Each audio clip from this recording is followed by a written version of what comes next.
मेरी शादी को 3 साल बीत चुके थे। इन 3 सालों में मैंने बहुत कुछ सीखा और सहा। लोगों के चेहरे के पीछे छुपी ऐसी असलियत देखी, जिसके बारे में कभी सोचा भी नहीं था।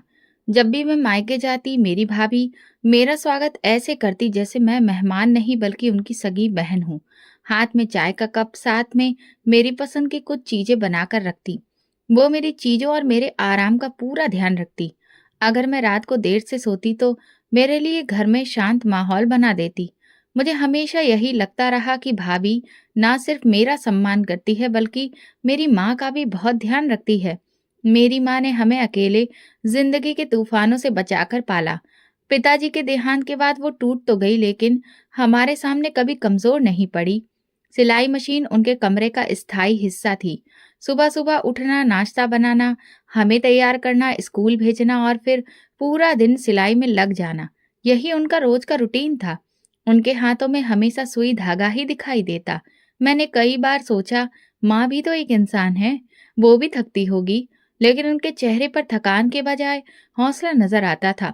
मैं और मेरा भाई, हम दोनों ही उनकी दुनिया थे। माँ हमेशा कहा करती थी, बेटा हो या बेटी, दोनों बराबर होते हैं। मेरे लिए तुम दोनों एक जैसे हो। और सच में माँ ने कभी कोई फर्क नहीं किया। भाई को पढ़ाई करवाई और मुझे भी वो सब कुछ सिखाया जो एक लड़की को आत्मनिर्भर बनाने के लिए जरूरी होता है।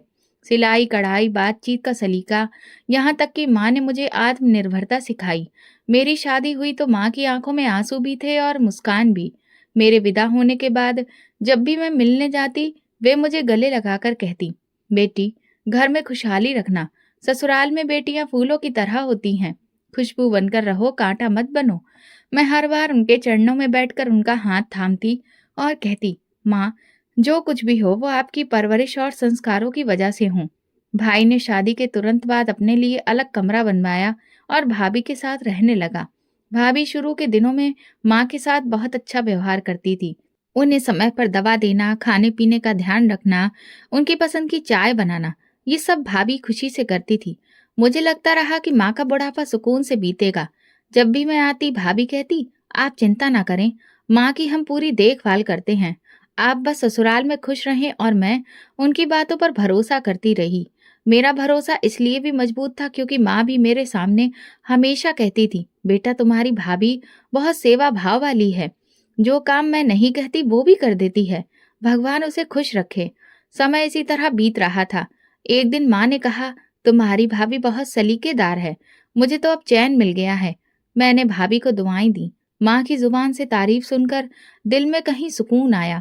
मेरे पति की बेरोजगारी की वजह से मेरी जिंदगी की कठिनाइयां शुरू हो चुकी थी, लेकिन माँ के घर आकर जैसे मुझे राहत मिलती थी। माँ की गोद में सिर रखकर उनकी बातें सुनकर मैं दुनिया की हर कड़वाहट भूल जाती। एक दिन मैंने देखा कि माँ के हाथ पर मरहम लगा है। मैंने पूछा, क्या हुआ? माँ बोली, सिलाई करते समय सुई चुभ गई थी। कुछ नहीं, मैंने ज्यादा नहीं सोचा। माँ हमेशा छोटे मोटे घाव को मामूली बात समझती थी। मुझे क्या पता था कि कुछ घाव ऐसे भी होते हैं जो दिखाई नहीं देते और वो बहुत गहरे होते हैं, जो आत्मा पर लगते हैं। पर सच हमेशा वैसा नहीं होता जैसा दिखाई देता है। जिंदगी के पर्दे के पीछे जो दृश्य छिपे होते हैं, वे तभी सामने आते हैं जब वक्त उनका पर्दा उठाता है। और वो वक्त आने वाला था। माँ के घर में भले ही सुकून था, लेकिन मेरी अपनी जिंदगी एक कठिन परीक्षा बन चुकी थी। मेरे पति बहुत पढ़े लिखे थे, एमबीए किया था। शुरुआत में बहुत जोश था कि किसी बड़ी कंपनी में नौकरी मिलेगी, अच्छी पोस्ट मिलेगी और सब कुछ बेहतर हो जाएगा। लेकिन समय ने हमें जिस रास्ते पर ला खड़ा किया, वो सपने कम और हकीकत ज्यादा थी। शादी के तुरंत बाद वो अलग अलग जगहों पर नौकरी के लिए गए। कई इंटरव्यू दिए, कुछ जगहों पर 2-3 हफ्ते काम भी किया, लेकिन या तो कंपनी बंद हो गई या वेतन समय पर नहीं मिला। अक्सर शाम को थक कर लौटते और कहते, सोनम, लगता है जैसे किस्मत हमसे नाराज हो गई है। मैं उन्हें हौसला देती, आप मेहनत करते रहें, भगवान जरूर भला करेंगे। लेकिन मेरे उन शब्दों से रसोई का चूल्हा नहीं जलता था। जब पति के पास काम नहीं होता, मैं सिलाई करके थोड़े पैसे जमा करती। माँ कभी कभी कुछ दे देती थी, लेकिन मैं बार बार उनके दरवाजे पर नहीं जा सकती थी। स्वाभिमान भी तो कोई चीज होती है। सास शुरू में चुप रही। उन्हें भी लगा कि कुछ ही दिनों की बात है, लेकिन जैसे जैसे महीने बीतते गए, उनके बोलने का तरीका बदलने लगा। एक दिन शाम को चाय पीते हुए सास ने कहा, सोनम, इस लड़के ने तो बस किताबें पढ़ी हैं, समझदारी नहीं सीखी। हम कब तक इनका बोझ उठाएंगे? मैंने बात को टालने की कोशिश की, लेकिन पति ने भी सुन लिया था। वो चुप रह गए, मगर मैं जानती थी कि वो अंदर से टूट चुके हैं। अगले दिन सास ने साफ शब्दों में कहा, सोनम बेटी, हम अब तुम दोनों का खर्च नहीं उठा सकते। हमारा खुद का गुजारा मुश्किल हो रहा है। अब तुम लोग कोई अलग इंतजाम करो। ये सुनकर जैसे किसी ने मेरी रीढ़ की हड्डी पर चोट मारी हो। एक पल को समझ नहीं आया कि क्या कहूँ। पति ने नजरें झुका ली और मैं कमरे में आकर चुपचाप बैठ गई। 2 दिन बाद हमने सामान बांधा, कुछ कपड़े, थोड़े बर्तन और एक पुरानी रजाई। पति ने जान पहचान के जरिए किराए पर एक छोटा कमरा तलाशा। तीसरी मंजिल पर एक पुराना सा फ्लैट। अंदर गए तो देखा एक बल्ब तक नहीं था। दीवारों पर नमी थी, फर्श पर सीलन के निशान थे। मैंने अपने पति से कहा, कोई बात नहीं, हम यहाँ से भी शुरुआत कर सकते हैं, बस आप दिल छोटा मत कीजिए। हमने पुरानी चादर फर्श पर बिछाई और दोनों वहीं बैठ गए। अगले दिन से मैंने गली की एक समझदार महिला से सिलाई का काम लेना शुरू किया। दिन भर सिलाई मशीन चलाती और शाम को थककर चूर हो जाती। मेरे पति अधिकतर घर से बाहर होते, कभी किसी इंटरव्यू के लिए तो कभी किसी संस्था एजेंसी के चक्कर में। एक दिन में थके थके कदमों से लौटे, हाथ में अखबार था। बैठते ही बोले, आज फिर इंटरव्यू दिया। 15 उम्मीदवार और भी थे, एक से बढ़कर एक अनुभवी। मैंने कहा, शायद आज तुम्हारा नंबर हो, लेकिन देखते हैं। और उनका हौसला बढ़ाया, एक दिन जरूर आएगा। ईश्वर किसी की परीक्षा बेवजह नहीं लेता। मैंने कभी शिकायत नहीं की, ना अपनी माँ से ना अपने पति से। लेकिन एक दिन ऐसा भी आया जब हमारे पास आटा खरीदने के भी पैसे नहीं थे। मैंने पुराना पर्स टटोला और बाजार जाकर केवल आटा और चीनी खरीदी। उस दिन दाल भी नहीं थी। पति ने बिना कुछ कहे सूखी रोटी खाई और फिर कहा, सोनम, अगर एक हफ्ते में कुछ ना कर सका तो मैं रिक्शा चलाना शुरू कर दूंगा। मैंने कहा, ईमानदारी की कमाई है, इसमें कोई शर्म की बात नहीं। उन दिनों मैंने कई बार लोगों का व्यवहार बदलता हुआ देखा। जो लोग पहले हमें अपने साथ बैठाते थे, अब मिलते वक्त नजरें चुरा लेते थे। एक पुराना दोस्त पति से मिला और बोला, अभी तक खाली हो, और हंसते हुए आगे बढ़ गया। उस रात मेरे पति ने मुझसे कोई बात नहीं की, लेकिन उन सब लम्हों में एक चीज जो हमें जोड़े रखी थी, वो था एक दूसरे पर विश्वास। मैं जानती थी कि वो जितना भी टूटा हुआ है, मेरे लिए संघर्ष कर रहा है, और वो भी जानता था कि मैं उसके साथ हूँ, चाहे कुछ भी हो। एक दिन शाम को जब संजय घर में दाखिल हुआ, तो उसके चेहरे पर पहली बार वो चमक थी जो मैंने बहुत समय बाद देखी। उसके हाथ में एक एनवेलप था और दरवाजा खोलते ही बोला, सोनम, काम मिल गया है। मैंने जल्दी से पानी का गिलास हाथ में पकड़ा और उसके पास गई। सच? कहाँ? उसने सोफे पर बैठते हुए लंबी सांस ली और बोला, एक निजी कंपनी है, मार्केटिंग सहायक का पद है। इंटरव्यू तो एक हफ्ते पहले दिया था, लेकिन जवाब की उम्मीद नहीं थी। आज फोन आया, कहा है परसों से ज्वाइनिंग करनी है। सैलरी भी अच्छी है, और सबसे अच्छी बात ये कि आने जाने का भत्ता, ट्रांसपोर्ट अलाउंस भी मिलेगा। मैंने मुस्कुराते हुए उसका हाथ थामा और कहा, मैंने कहा था ना, ईश्वर हमारी मेहनत को बेकार नहीं जाने देगा। उस शाम हमने 2 कप चाय और कुछ बिस्किटों से एक छोटी सी पार्टी की। मैंने संजय से कहा, अब हमें समय पर किराया देना होगा, बिजली का बिल भी चुकाना है, और हाँ, मेरी सिलाई मशीन की भी मरम्मत करवानी है। उसने सहमति में सिर हिलाया और, तुम्हारे लिए मैं एक नई साड़ी जरूर लाऊंगा, इस बार की सैलरी से। अगली सुबह मैं जल्दी उठ गई, रसोई साफ की, चाय बनाई, और जब संजय को तैयार होते देखा तो दिल को शांति मिली। मैंने उसकी कमीज ठीक की और जूते पॉलिश किए। जब वो दफ्तर के लिए निकल रहा था तो दरवाजे पर रुककर बोला, सोनम, अब सब बदल जाएगा। दरवाजा बंद होते ही मैंने दूसरी साड़ी पहनी और कुछ पैसे जो मुश्किल समय के लिए रखे थे, उनमें से एक मिठाई का डिब्बा लिया। मेरे मन में बस एक ही बात थी, ये खबर सबसे पहले माँ को देनी है। वही थी जिन्होंने हर बार मेरा हौसला बढ़ाया था। जब जेब खाली होती थी, माँ का दिया हुआ वो 100 का नोट किसी खजाने की तरह निकलता था। फिर मैं रिक्शे में बैठ गई। माँ के मोहल्ले की गलियों में प्रवेश करते हुए एक जानी पहचानी खुशबू महसूस हुई। वही गली, वही दरवाजा, वही खिड़की, जहां से कभी मैं और भाई झांकते थे। दिल में एक अजीब सी खुशी थी कि इस बार मैं कोई शुभ समाचार सुनाने आई हूँ। दरवाजा खटखटाया, भाभी ने दरवाजा खोला।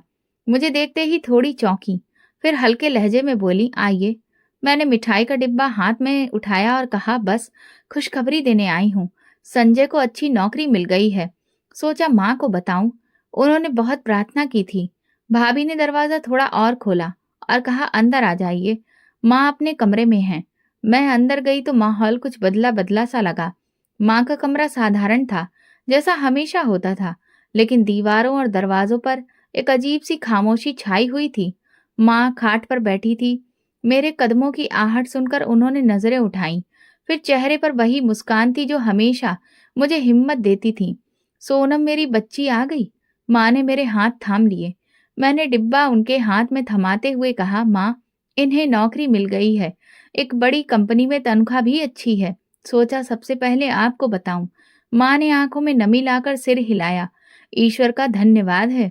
मेरी प्रार्थनाएं रंग लाईं। मैं उनके पास बैठ गई और हम दोनों ने मिठाई खाई। माँ ने कहा, अब सब अच्छा होगा, तुम भी सुकून से जी सकोगी। हम थोड़ी देर तक बीते दिनों की बातें करते रहे। माँ ने मेरी सिलाई, संजय की मेहनत और हमारे कठिन दिनों की बातें की। भाभी चुपचाप कमरे में आती जाती रही, लेकिन उनकी मौजूदगी में कुछ तनाव सा महसूस हो रहा था। माँ ने मेरे सिर पर हाथ रखा और कहा, बेटा, ये जो दिन बीत गए हैं, उनका दुख मत रखना, दिल में विश्वास रखना, सब अच्छा होगा और तुम दोनों सुखी रहोगे। मैंने जवाब दिया, माँ, बस आपके आशीर्वाद का असर है, और अब जब कुछ हाथ में आया है तो मैं चाहती हूँ कि आपकी दवाइयाँ, आपकी छोटी मोटी जरूरतें पूरी हों। माँ कुछ कहना चाहती थी, लेकिन शायद भाभी की मौजूदगी ने उन्हें रोक दिया। मैंने खुद भी महसूस किया कि भाभी की नजरें बार बार कुछ और कह रही हैं। मैंने माँ का हाथ पकड़ा और कहा, अब इजाजत दें, शाम को संजय आ जाएगा, उसे सब बताना है। दरवाजे पर आकर मैंने पीछे मुड़कर माँ को देखा। वो अभी तक वहीं चारपाई पर बैठी थी और दरवाजे की ओर देख रही थी। उनकी आंखों में एक चमक थी, शायद खुशी की, शायद वो रोशनी जो एक माँ अपने बच्चे की खुशी में महसूस करती है। मैं दरवाजे से बाहर निकली, लेकिन दिल में एक अजीब सी बेचैनी थी। भाभी की खामोशी, उनकी नजरें और माँ का ठहराव कुछ था जो शब्दों से बाहर था। मैं माँ से मिलकर आई थी और दिल में एक अजीब सा सुकून लेकर लौटी थी। संजय को सब विस्तार से बताया। उसने मुस्कुराकर कहा, चलो अच्छा किया। माँ का आशीर्वाद लेने गई थी। यही आशीर्वाद काम आते हैं जिंदगी में। अगले दिन शाम को माँ का ख्याल फिर दिल में आया। मैंने सोचा कुछ दिनों बाद फिर मिठाई लेकर जाऊंगी। फिर एक दिन ऐसा हुआ, मैं बाजार से गुजर रही थी कि एक छोटे से उपहार पैक पर नजर पड़ी। मैंने सोचा ले लेती हूँ यूं ही। उसमें इत्र की एक छोटी सी शीशी थी। माँ को खुशबुओं का बहुत शौक था। उसी दिन सोचा कि रिक्शा लेकर माँ से मिलने जाऊं। मौसम भी सुहाना था और मेरा दिल अजीब सी बेचैनी से भरा हुआ था। शायद दिल कभी कभी आने वाले तूफान का संकेत दे देता है, बस हम समझ नहीं पाते। जब गली में दाखिल हुई तो अजीब सी खामोशी थी। दरवाजा आधा खुला हुआ था। मैंने धीरे से धक्का देकर दरवाजा खोला और जैसे ही अंदर कदम रखा, एक आवाज सुनाई दी, छोड़ दो माँ को, छोड़ दो। ये मेरी अपनी आवाज थी, जो मुझे खुद को भी असहाय सी लगी। सामने का दृश्य ऐसा था जैसे किसी फिल्म का सबसे बुरा दृश्य हो। मेरी भाभी माँ के बालों को दोनों हाथों से पकड़कर झंझोड़ रही थी और माँ जमीन पर आधी बैठी अवस्था में दर्द से करहा रही थी। तुम्हें शर्म नहीं आती? एक बुजुर्ग महिला से ऐसा व्यवहार करती हो? मैंने चिल्लाकर कहा और दौड़कर भाभी को जोर से धक्का दिया। वो एक और गिर गई और मैं माँ के पास घुटनों के बल बैठ गई। माँ, ये क्या हो रहा है? मैंने उनके चेहरे पर हाथ फेरा, उनके उलझे बाल सुलझाए। माँ ने नजरें झुका ली, जैसे शर्मिंदा हो कि बेटी ने उन्हें इस हालत में देख लिया। लेकिन अब मुझसे सब्र नहीं हो रहा था। मैंने गुस्से से पलटकर भाभी की तरफ देखा। ये सब क्या है? ये तुम कर रही हो? वही माँ जिसने तुम्हें अपनी बेटी की तरह रखा, जिनके हाथों का खाना खाया, जिनकी सेवा की बातें करती थी, आज उनके बाल खींच रही हो। भाभी, जो अब तक उठ चुकी थी, तल्खी से बोली, हाँ, मारा है मैंने, क्योंकि अब तंग आ चुकी हूँ इस बुढ़िया से। कब तक सहती रहूं? हर बार माँ तुम्हें पैसे दे देती है, जैसे हम कोई होटल चला रहे हो। मैंने माँ की ओर देखा। उन्होंने नजरें चुरा ली। यही बात है, मैंने ठंडे स्वर में कहा। तो तुम्हें इस बात पर आपत्ति है कि माँ अपनी बेटी को कुछ दे देती है? तुम्हें ये बुरा लगता है कि वो मुझसे स्नेह करती है? भाभी ने तिरस्कार से हंसते हुए कहा, ये स्नेह नहीं है, ये तो मूर्खता है। तुम्हें पालने के चक्कर में ये बुढ़िया हमारे घर में बोझ बनकर बैठी है। सच कहूँ तो मन करता है कि इसे कहीं बाहर फिकवा दूँ। मेरा दिल जैसे सीने से बाहर आने को था। मैंने माँ के कंधों को थामा। माँ, चलिए यहाँ से। अब आप यहाँ एक दिन भी नहीं रहेंगी। जैसे ही दरवाज़ा खुला, भाई ने भीतर कदम रखा। उसके चेहरे पर साफ घबराहट झलक रही थी। वो सीधे मेरे सामने आकर खड़ा हुआ और माँ की ओर देखा, जो दीवार के पास सहमी हुई खड़ी थी। मैंने आगे बढ़कर कहा, भाई, कम से कम सच जानने की कोशिश तो करें। एक बार मेरी बात तो सुनिए। उसने हाथ के इशारे से मुझे चुप करा दिया। ना मुझे तुम्हारी बात सुननी है और ना किसी सफाई की जरूरत है। बहुत हो गया ये तमाशा। हर दूसरे दिन कोई नया मुद्दा। भाभी पीछे खड़ी थी, चुप। लेकिन ऐसा लग रहा था जैसे उनकी योजना सफल हो चुकी हो। मैंने फिर कहा, सिर्फ इतना सुन लीजिए। माँ पर हाथ उठाया गया है। मैं आपसे कुछ नहीं कह रही, बस न्याय की बात कर रही हूँ। भाई ने तेज स्वर में कहा, न्याय? तुम्हें कोई हक नहीं है हमारे घर के मामलों में दखल अंदाजी करो। अगर माँ को तुम्हारे साथ रहने का इतना ही शौक है तो उन्हें ले जाओ। हमें किसी के सहारे की जरूरत नहीं है। मैंने माँ की ओर देखा। उनकी आंखें आंसुओं से भरी थीं। वो कुछ कहना चाहती थी, लेकिन शायद उनमें बोलने की हिम्मत नहीं बची थी। मैंने भाई की ओर देखा, शायद उसमें कुछ दया जाग जाए, लेकिन वो और भी कठोर स्वर में बोला, ये दरवाजा है, बाहर निकल जाओ। आज के बाद तुम दोनों के लिए इस घर में कोई जगह नहीं है। मैंने माँ का हाथ पकड़ा और उनके पास जाकर प्यार से कहा, चलिए माँ, हमें किसी के घर पर नहीं रहना है। भाई दरवाजे से हट गया और मैंने माँ को धीरे धीरे बाहर ले जाना शुरू किया। हम दोनों ने फिर पीछे मुड़कर नहीं देखा। दरवाजा जोर से बंद हुआ और जो आवाज भीतर से आई वो थी पूरी तरह से रिश्ता खत्म होने की। गली में निकलते ही माँ ने कहा, काश आज तुम्हारे पिता जीवित होते तो ये दिन ना देखना पड़ता। मैंने उनका हाथ दबाया। अगर पिताजी जिंदा होते तो आपकी कद्र जरूर होती, लेकिन माँ, आपकी बेटी अभी जिंदा है। रिक्शा लेकर हम सीधे अपने किराए के मकान पहुंचे। मैंने दरवाजा खोला, माँ को सहारा दिया और भीतर ले गई। वो चुपचाप चारपाई पर बैठ गई। मैंने उन्हें पानी दिया, उनके जूते उतारे और पंखा चालू कर दिया। कमरे में सन्नाटा था। माँ की नजरें छत की ओर थीं और मेरा दिल लगातार सोच रहा था कि इस उम्र में उन्होंने ये सब कुछ कैसे सह लिया। मैंने उनका बैग खोला जो वे साथ में लाई थीं। अंदर एक पुराना बटुआ, 2 जोड़ी कपड़े और एक सूती दुपट्टा था। माँ, आप पूरी जिंदगी का सामान एक छोटे से बैग में समेट लाईं। मैं रसोई में गई, चूल्हा जलाया और चाय चढ़ाई। साथ ही सोचती रही कि माँ को ये सब भूलने में कितना समय लगेगा और मुझे ये सब सहन करने में कितना। शाम को संजय आया तो दरवाजा खोलते ही चौंक गया। मैंने संक्षेप में कहा, माँ हमेशा के लिए आ गई है। भाई ने हमें घर से निकाल दिया है। संजय अंदर आया और माँ को देखकर चुपचाप बैठ गया। माँ ने नजरें नीची कर ली जैसे शर्मिंदा हो। संजय ने मुझसे पूछा, ये फैसला कब लिया गया? मैंने सीधे शब्दों में कहा, फैसला उन्होंने किया, हमने तो बस सहा है। उसने कुछ नहीं कहा, चुपचाप कमरे में चला गया। थोड़ी देर बाद माँ बोली, तुम्हारे पति को मेरी वजह से कोई परेशानी ना हो। मैंने उनके पैर दबाने शुरू किए और कहा, परेशानी तो तब होती माँ जब कोई बोझ बन जाए। आप तो मेरा सहारा है। उस रात हमने सादा सा खाना खाया। माँ ने बहुत थोड़ा खाया। शायद तबीयत के साथ साथ दिल भी भरा हुआ था। मैंने बिस्तर लगाया, माँ को कंबल उड़ाया और खुद उनके पास बैठ गई। रात को देर तक माँ सो नहीं सकी। मैंने कहा, सो जाओ माँ, सब ठीक हो जाएगा।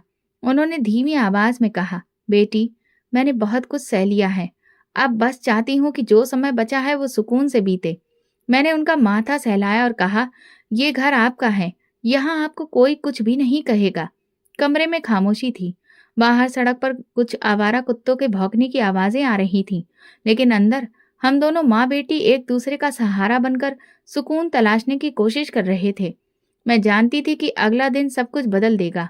माँ की दवाइयाँ, उनका आराम और संजय के स्वभाव को लेकर एक नई लड़ाई शुरू होगी।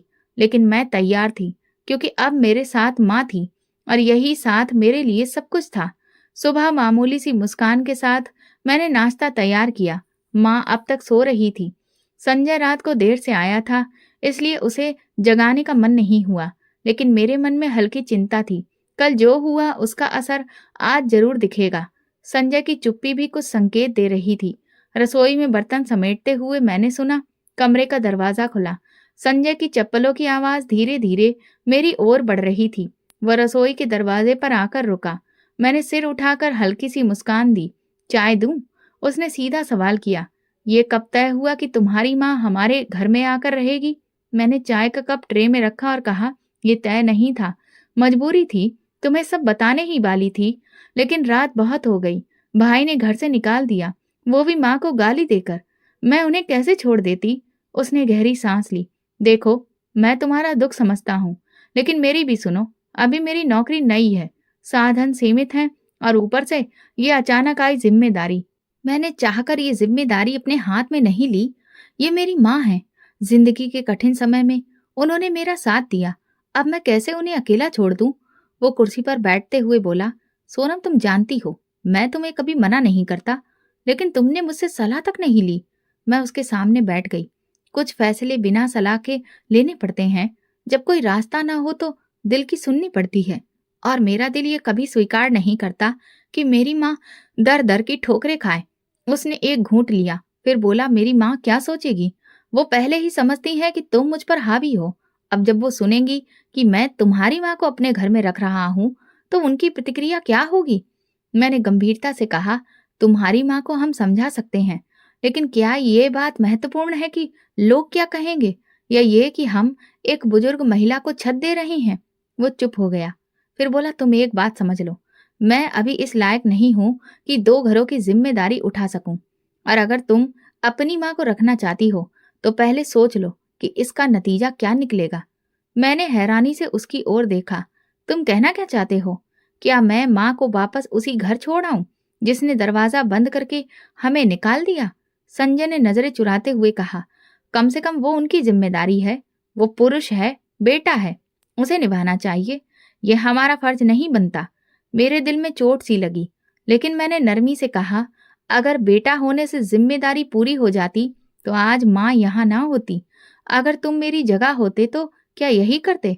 अपनी माँ को ऐसे ही बेसहारा छोड़ देते? वो थोड़ी झुंझलाहट से बोला, तुम हर बात को भावनात्मक रंग दे देती हो। मैं हकीकत की बात कर रहा हूँ। मैंने संयम से कहा, हकीकत यह है कि माँ बूढ़ी हो चुकी है और अब वो हमारे रहमो करम पर है। हम उन्हें रखें या छोड़ दें, फर्क सिर्फ जमीर का है। संजय ने चाय खत्म की और कुर्सी से उठते हुए कहा, मेरा जमीर तब भी जागता है जब हम बिजली का बिल समय पर नहीं दे पाते, जब तुम कपड़ों की सिलाई समय पर पूरी नहीं कर पाती, और अब इस सब में एक और व्यक्ति शामिल हो गया है। मैंने खड़े होकर सीधा उससे पूछा, तो बताओ संजय, क्या तुम चाहते हो कि मैं माँ को निकाल दूं, ये कहकर कि हम उनका बोझ नहीं उठा सकते? उसने थोड़ी देर की चुप्पी के बाद कहा, हाँ, चाहता हूं। तुमने पूछा, मैंने सच कह दिया। मैं नहीं चाहता कि वो इस घर में रहे। मेरे पांव जैसे जमीन से चिपक गए। मैंने धीरे से कहा, तो फिर संजय ये जान लो कि अगर माँ इस घर से जाएगी तो मैं भी उनके साथ जाऊंगी। उसने एक पल मेरी आंखों में देखा, फिर दरवाजा खोला और बाहर चला गया। संजय के जाने के बाद कमरे में ऐसी खामोशी थी जैसे कोई जनाजा उठा हो। मैं वहीं खड़ी रही। अभी भी वही शब्द मेरे कानों में गूंज रहे थे, मैं नहीं चाहता कि वो इस घर में रहे। मेरी पीठ की तरफ हल्की सी सरसराहट हुई। मैंने पलट कर देखा, माँ दरवाजे के पास खड़ी थी। उनका चेहरा भावहीन था, लेकिन आंखें साफ बता रही थी कि वो सब कुछ सुन चुकी हैं। मेरे पैरों तले जमीन खिसक गई। माँ की आंखों में मैंने शब्द तलाशने की कोशिश की, लेकिन वो बस एक धीमी सी मुस्कान के साथ बोली, सब सुन लिया बेटा। दरवाजा थोड़ा खुला रह गया था, आवाज बाहर आ रही थी। मैंने आगे बढ़कर उनका हाथ थामा। माँ, आपने जो सुना वो बस एक पल का गुस्सा था। संजय नाराज था, वो दिल से नहीं कहना चाहता था। वो चारपाई पर बैठ गईं। उनके हाथ मेरे हाथ में थे, लेकिन अब उसमें वो गर्माहट नहीं थी जो पहले हुआ करती थी। वो कुछ देर चुप रही, फिर बोली, बेटी, एक बात कहूँ, बुरा मत मानना, मुझे वृद्धाश्रम भेज देना। ये वाक्य सीधा था और ऐसा लगा जैसे किसी ने चुभती हुई बात कह दी हो। मेरे होंठ सिले रह गए। माँ, ये कैसा ख्याल आ गया आपको? उन्होंने मेरी ओर देखा। कभी कभी इंसान खुद को बोझ महसूस करने लगता है, और जब दूसरों से भी वही अनुभव हो तो वृद्धाश्रम की दीवारें अपनी सी लगने लगती हैं। मैं उनके पास घुटनों के बल बैठ गई और कहा, आप बोझ नहीं है माँ, ये घर आपका है, आपकी बेटी का है, और आपको यहाँ से कोई नहीं निकाल सकता। माँ ने हल्के से सिर हिलाया, जैसे बात सुन तो ली हो लेकिन मानने को तैयार ना हो। संजय ने जो कहा वो भी सही है बेटा। उसका दबाव, नौकरी, छोटा घर, खर्चे सब समझती हूँ, और मैं तुम पर बोझ नहीं बनना चाहती। मैंने संयम रखते हुए कहा, अगर रिश्ते दबाव में तोले जाने लगे माँ जैसा रिश्ता तो सबसे कीमती हो जाता है। कमरे में फिर सन्नाटा छा गया। माँ की आंखों में कई सवाल थे और मेरे दिल में ढेरों जवाब, जिनका शायद कोई असर नहीं हो रहा था। उसी शाम संजय घर लौटा। चेहरा थका हुआ था। शायद उसने भी दिन भर यही सोचा हो। दरवाजा खोलते ही उसने मेरी तरफ देखा, फिर माँ पर नजर पड़ी। उसका लहजा नहीं बदला, लेकिन बर्ताव थोड़ा नरम लगा। खाना है? वो बोला। मैंने उत्तर दिया, हाँ तैयार है। हम तीनों ने एक साथ खाना खाया, लेकिन एक मेज पर बैठे तीन अलग अलग कहानियों वाले लोग थे। संजय खाने के बाद कमरे में चला गया। मैं माँ के बर्तन उठाने लगी तो माँ ने मेरा हाथ पकड़ लिया। बेटा, अब हर कदम सोच समझ कर रखना है। मैंने नरमी से कहा। माँ, अगर कदम रुकने लगे तो जिंदगी बिखर जाती है। हम साथ रहेंगे, कुछ ना कुछ कर लेंगे। अगली सुबह माँ पूजा पाठ करके बाहर आ गई। मैंने उनके लिए चाय बनाई और साथ में 2 बिस्किट रखे। वो खामोशी से चाय पीती रही, फिर अचानक बोली, सोनम, एक रिश्ता सिर्फ बोलने से नहीं बनता, बर्ताव से भी बनता है। और जब बर्ताव बदल जाए तो रिश्ता जीते जी मर जाता है। मैंने बात काटते हुए कहा, माँ, संजय को वक्त दो। उसका दिल बदला है, लेकिन शायद हालात ने ऐसा करवाया है। माँ ने प्याला नीचे रख दिया। मुझे वक्त की नहीं, ठिकाने की चिंता है, और मैं चाहती हूँ कि तुम भी सच्चाई का सामना करो। अगर संजय ने दोबारा सख्ती की तो मैं खुद ही कहीं चली जाऊंगी। मैं तेज स्वर में बोली, आप कहीं नहीं जाएंगी, यही अंतिम बात है। संजय से अब मैं खुलकर बात करूंगी। ये मामला अब अधूरा नहीं छोड़ा जाएगा। उस दिन मैंने पहली बार ये निर्णय लिया कि चाहे मुझे संजय से लड़कर ही क्यों ना बात करनी पड़े, मैं करूंगी, क्योंकि मैं मजीद अपनी माँ के चेहरे पर यह बेबसी अब और नहीं देख सकती थी। रात को जब संजय कमरे में आया तो मैंने दरवाजा बंद कर लिया और सीधे कहा, संजय, अगर तुम्हें मेरी माँ से कोई समस्या है तो साफ बताओ, लेकिन याद रखना, अगर माँ जाएगी तो मैं भी उनके साथ चली जाऊंगी। संजय कुछ देर तक चुप रहा, फिर बोला, सोनम, तुम जानती हो मैं तुमसे प्रेम करता हूँ, लेकिन कुछ बातें सच्चाई पर आधारित होती हैं। मैंने खड़े स्वर में कहा, प्रेम केवल शब्दों से नहीं होता, स्वीकार करने से होता है। अगर तुमने मेरी माँ को स्वीकार नहीं किया तो तुम्हारा प्रेम मेरे लिए अर्थहीन है। उसने सिर झुका लिया और कहा, मुझे थोड़ा समय दो। मैं दरवाजा खोलकर बाहर आ गई और माँ अभी भी आंगन में बैठी थी। उनके चेहरे पर थकावट थी, लेकिन जब मैं उनके पास जाकर बैठ गई तो वो बोली, बात हो गई? मैंने कहा, अब बात नहीं, निर्णय होगा। वो मुस्कुराई, लेकिन उनकी आंखें अभी भी नम थी। उस रात माँ मेरे पास ही सोई और मेरे दिल में एक संकल्प हमेशा के लिए जाग उठा। माँ को अब कोई दूसरा घर नहीं मिलेगा। माँ के साथ वो आखिरी रात हमने खामोशी में गुजारी। वो मेरे साथ ही चारपाई पर लेटी रही, लेकिन उन्हें नींद नहीं आ रही थी। मैंने आंखें बंद कर रखी थी, मगर मैं जानती थी कि वो बार बार करवटें बदल रही थी। कभी उनका हाथ मेरे कंधे पर आ जाता, कभी वो धीरे से उठकर पानी पीती, फिर वापस आकर बैठ जाती। सुबह जब मैंने आंखें खोली तो वो उठ चुकी थी। पूजा पाठ के बाद वो चुपचाप चाय पीने बैठ गई।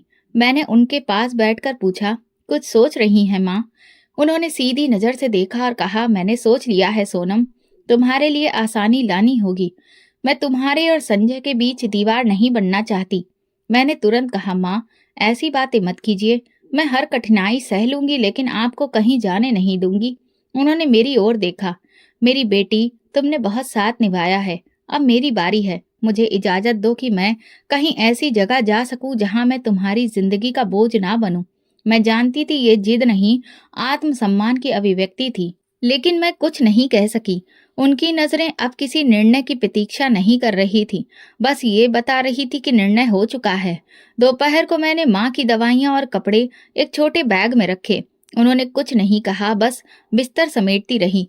मैंने रिक्शा बुलवाया और उन्हें लेकर निकल पड़ी। रास्ते में हम दोनों चुप थे। रिक्शे के शोर में भी माँ की चुप्पी साफ सुनाई दे रही थी। वृद्धाश्रम पहुंचकर दरवाजा खटखटाया। एक औरत ने दरवाजा खोला। उम्र लगभग 40 वर्ष रही होगी, चेहरे पर गंभीरता। उसने पूछा, कैसे आना हुआ? मैंने हिचकिचाते हुए कहा, मेरी माँ के लिए ठिकाने की तलाश है।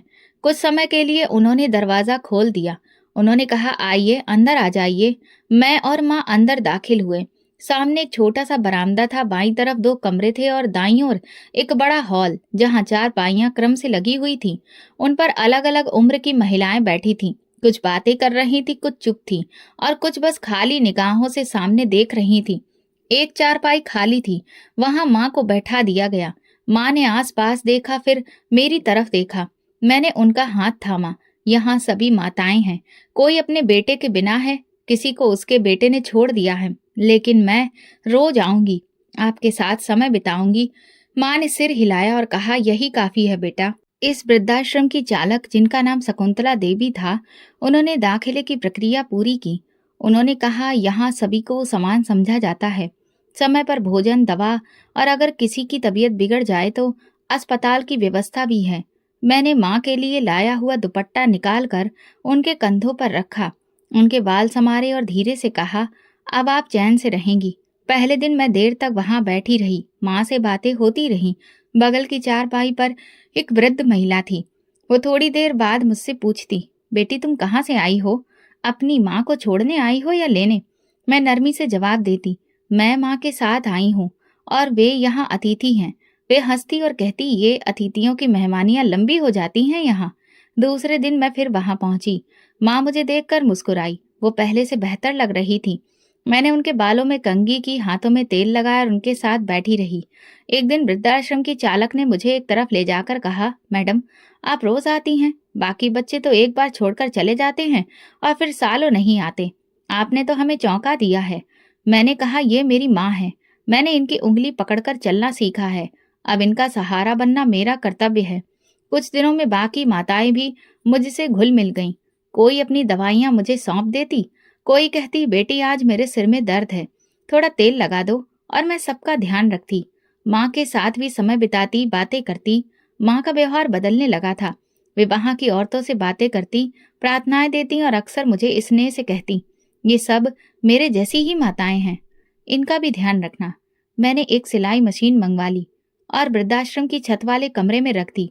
वहां बैठकर सिलाई करती, कुछ महिलाओं को भी सिखाने लगी। मैंने उनके लिए कपड़े सिलना शुरू कर दिए, जो बाहर बेचने से थोड़ी आमदनी हो जाती। संजय ने इस बारे में कभी कुछ नहीं पूछा। हमारे घर में आपसी रिश्ता एक खामोश समझौता था, जिसमें भावनाएं नहीं थी, बस समय गुजर रहा था।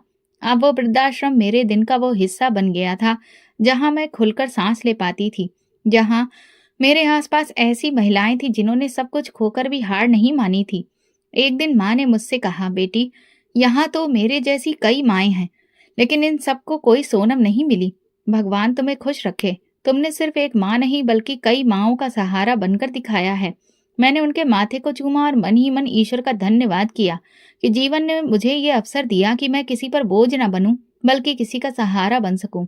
जब से माँ वृद्धाश्रम में आई थी, कुछ महीने बीत चुके थे। मैं रोज जाती, कभी दोपहर में, कभी शाम को। शुरू में माँ की तबीयत काफी बेहतर लग रही थी, लेकिन पिछले कुछ दिनों से उनके चेहरे की चमक फीकी पड़ने लगी थी।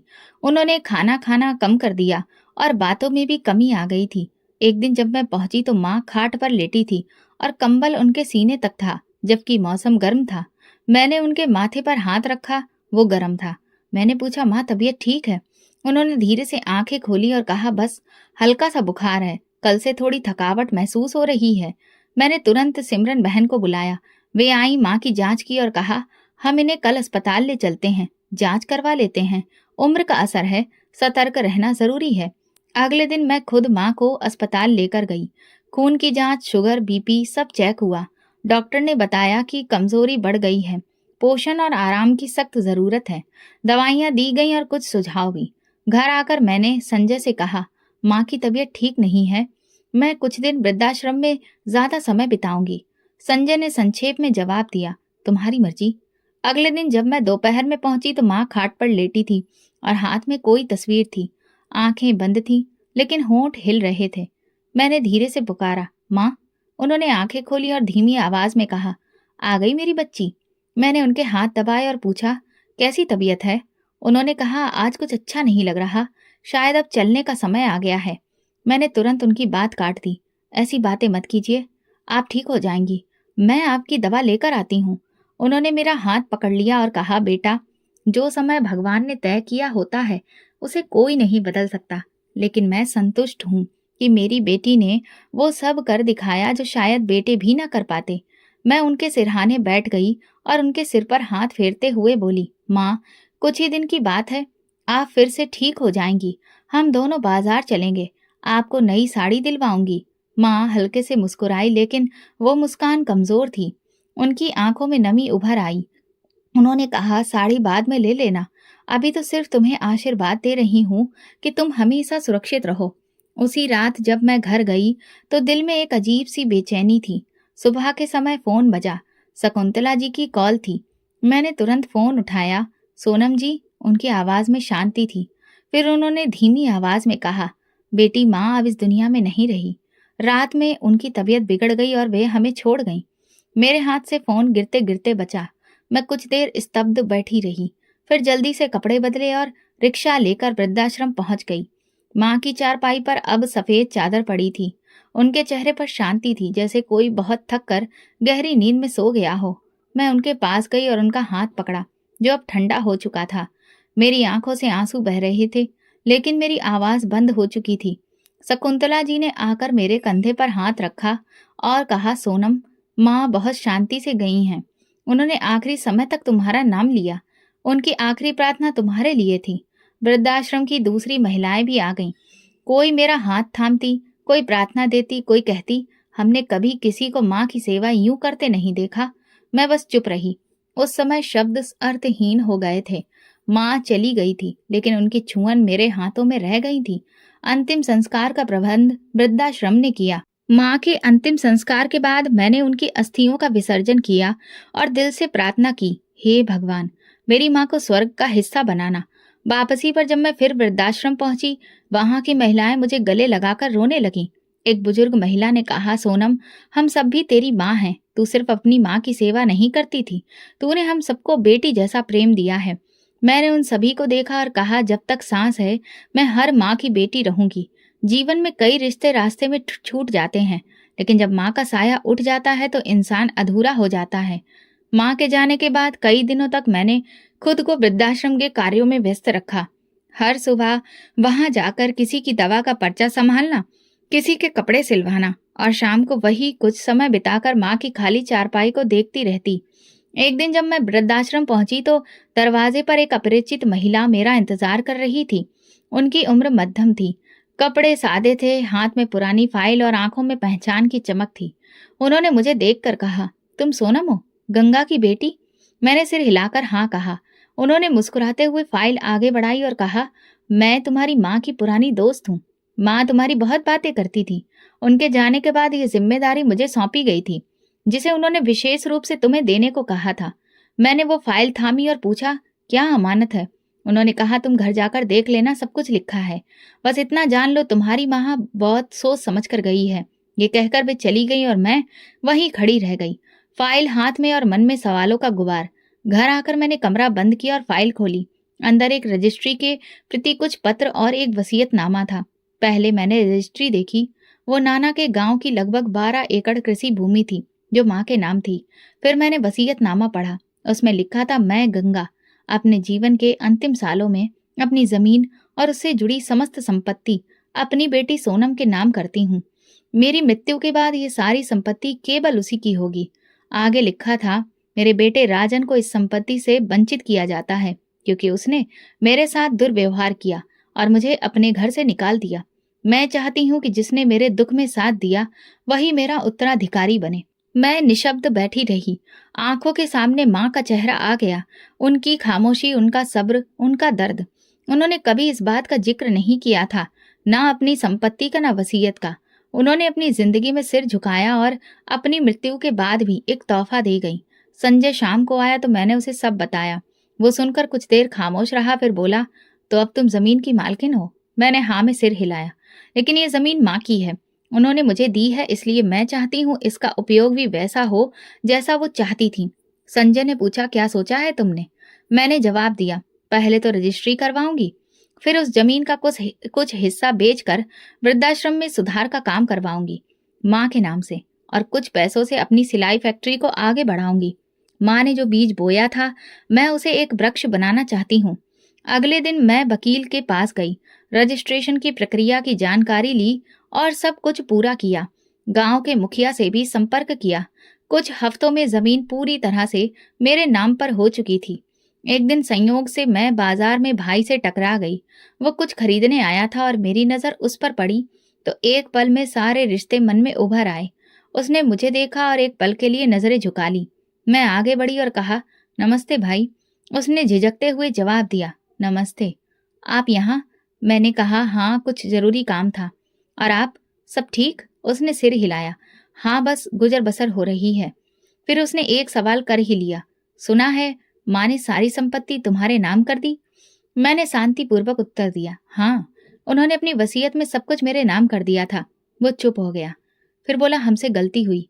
मैंने हालात समझे, लेकिन कहा, शायद अब देर हो चुकी है। कुछ चीजों की कीमत समय पर चुकानी पड़ती है, वरना वो हाथ से निकल जाती है। वो कुछ कहना चाहता था, लेकिन मैंने विदा ली। अलविदा भाई। जब मैं घर लौटी तो दिल में एक अजीब सा एहसास था। न खुशी थी, न गम, बस एक खालीपन था जो माँ की वसीयत ने और गहरा कर दिया था। जमीन मेरे नाम हो चुकी थी और मैंने पहला कदम वही उठाया जो माँ शायद अपनी जिंदगी में उठाना चाहती थी, लेकिन समय, परिस्थितियों और लोगों ने उन्हें मौका नहीं दिया। वृद्धाश्रम में एक नया हिस्सा बनवाने की योजना तुरंत शुरू कर दी। ये विशेष हिस्सा विशेष रूप से उन बुजुर्ग महिलाओं के लिए था जिन्हें उनके घर वालों ने छोड़ दिया था। मैंने उसका नाम रखा गंगा कक्ष, मेरी माँ के नाम पर। वृद्धाश्रम का वो हिस्सा बदल रहा था। नई चारपाइयां, रोशन कमरे, साफ सुथरे स्नान घर और हर कमरे के बाहर एक नीम का पेड़, ताकि छांव भी हो और ताजी हवा भी। जहां तक फैक्ट्री की बात है, वो एक छोटे से कमरे में माँ की सिलाई मशीन से शुरू हुई थी। जब मुझे जमीन मिली तो मैंने उस फैक्ट्री को एक व्यवस्थित संस्थान में बदला। नाम रखा गंगा क्रिएशन। वहां मैंने सिलाई, कढ़ाई, बुनाई और छोटी दस्तकारी के काम शुरू कराए। अधिकतर महिलाएं वही थी जिन्हें उनके घरों से निकाल दिया गया था। ये वे थीं जिनके पास हुनर तो था, लेकिन अवसर नहीं। रोज सुबह मैं फैक्ट्री जाती, काम देखती, ऑर्डर चेक करती, मजदूरों की बातें सुनती और शाम को वृद्धाश्रम आ जाती। मेरी जिंदगी अब दो हिस्सों में बटी थी, लेकिन सुकून दोनों जगहों से आता था। हर दिन एक नई सफलता, हर चेहरे पर नई उम्मीद। घर के हालात माँ की बदौलत अब बहुत बेहतर हो चुके थे। हम एक अच्छे किराए के घर में रहने लगे थे। पति संजय भी अपने बर्ताव पर बेहद शर्मिंदा था, पर मुझे उससे कोई शिकायत नहीं थी। जब सगा बेटा बदल सकता है तो दामाद का क्या कसूर। कुछ दिन बाद मैं एक धार्मिक संस्था में शामिल हुई थी, जहाँ मेरी फैक्ट्री का स्टॉल भी लगा था। वहीं एक चेहरा अचानक सामने आ गया, जिसे देखे बहुत समय हो गया था। भाई राजन, सादा वस्त्रों में, चेहरे पर पछतावा और आंखों में शर्मिंदगी, मेरी ओर बढ़ते हुए बोला, सोनम। मैंने ठंडे स्वर में जवाब दिया, जी भाई। उसने झिझकते हुए कहा, बस यूं ही आया था, देखने और टहलने के लिए। तुम्हारा नाम देखा तो दिल कुछ महसूस करने लगा। मैंने कहा, आपकी जिंदगी में सच्चाई का समय तो बहुत पहले ही गुजर चुका। अब जो बचा है वो केवल जवाब है। वो चुप हो गया। कुछ पल बाद बोला, सोनम, माँ के जाने के बाद मैं बहुत उदास रहता हूँ। लगता है जैसे सब कुछ खो गया हो। मैंने गहरी नजर से उसे देखा और कहा, जब माँ को घर से निकाला था तब सोचा था कि सिर्फ एक बुरी औरत जा रही है। असल में तुम अपनी जड़ काट रहे थे। जिन माता पिता को छोड़ दिया जाए वही तुम्हें छोड़ देते हैं, और उनके साथ तुम्हारा नसीब भी चला जाता है। उसने धीरे से कहा, मुझे अपनी गलती का एहसास है और शायद यही मेरी सजा है। मैंने उत्तर दिया, सजा समय देता है और समय ही क्षमा करता है। मेरी तरफ से क्षमा है, लेकिन तुम माँ के चरणों की धूल अब दोबारा नहीं पा सकोगे। मैं मुड़कर अपने स्टॉल की ओर चली गई। पीछे से कोई आवाज नहीं आई। मैं जानती थी समय ने उसे सब कुछ सिखा दिया था। वृद्धाश्रम में गंगा आश्रय पूरी तरह से बन चुका था। उसकी एक समापन समारोह रखी गई, जिसमें शहर के प्रमुख लोग आए। मैंने माँ की एक बड़ी तस्वीर बीच की दीवार पर लगवाई और नीचे लिखवाया, जिसने दिया कभी वापस नहीं मांगा, जिसने सहा कभी शिकायत नहीं की। ये उन सबके नाम जिन्होंने अपनी बेटी को दुनिया की सबसे अनमोल विरासत दी, साहस। मैंने चुपचाप उस तस्वीर को देखा। आंखें नम थी, लेकिन दिल मजबूत था।